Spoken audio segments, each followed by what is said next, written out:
Eisenhower knew that he had to wrestle and beat the alien problem. He knew that he could not do it by revealing the secret to the Congress because, in fact, isn't that the same as telling the public?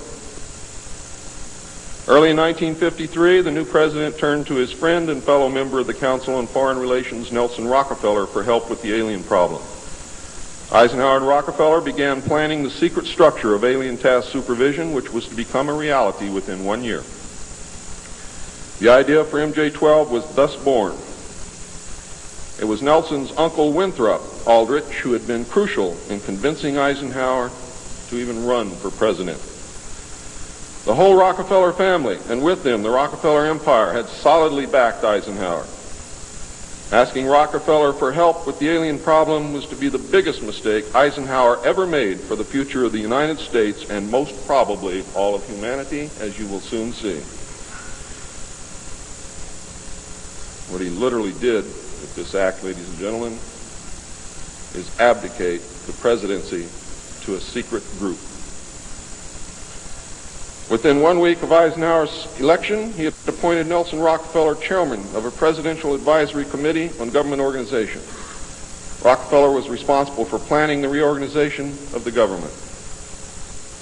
New Deal programs went into one single cabinet position called the Department of Health, Education, and Welfare. When the Congress approved the new cabinet position in April of 1953, Nelson was named to the post of Undersecretary to Ovida Culp Hobby.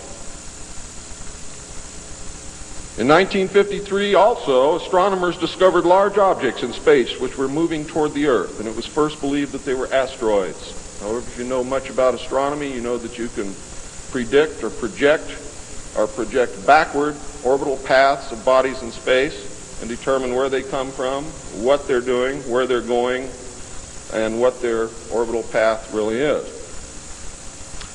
Well, this failed to pan out, and the evidence proved that the objects could only be spaceships intelligently guided.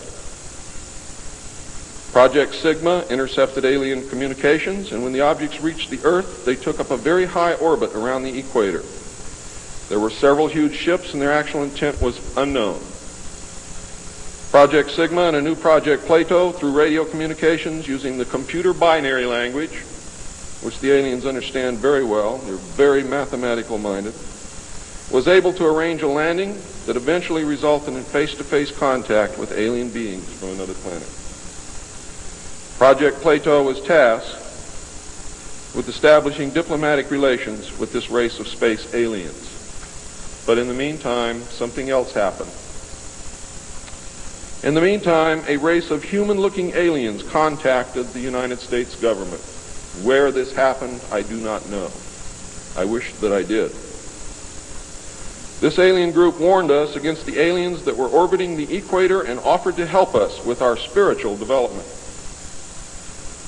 They demanded that we dismantle and destroy our nuclear weapons as the major condition. They refused to exchange technology, citing that we were spiritually unable to handle the technology which we then possessed, and has not that been true throughout our history?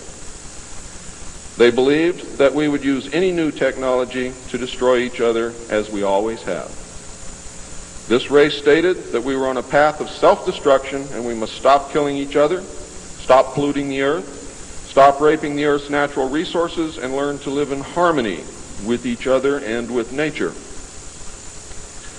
These terms were met with extreme suspicion, especially the major condition of nuclear armament, disarmament, and I have to say that I could not blame them in the face of so many uncertainties and so many alien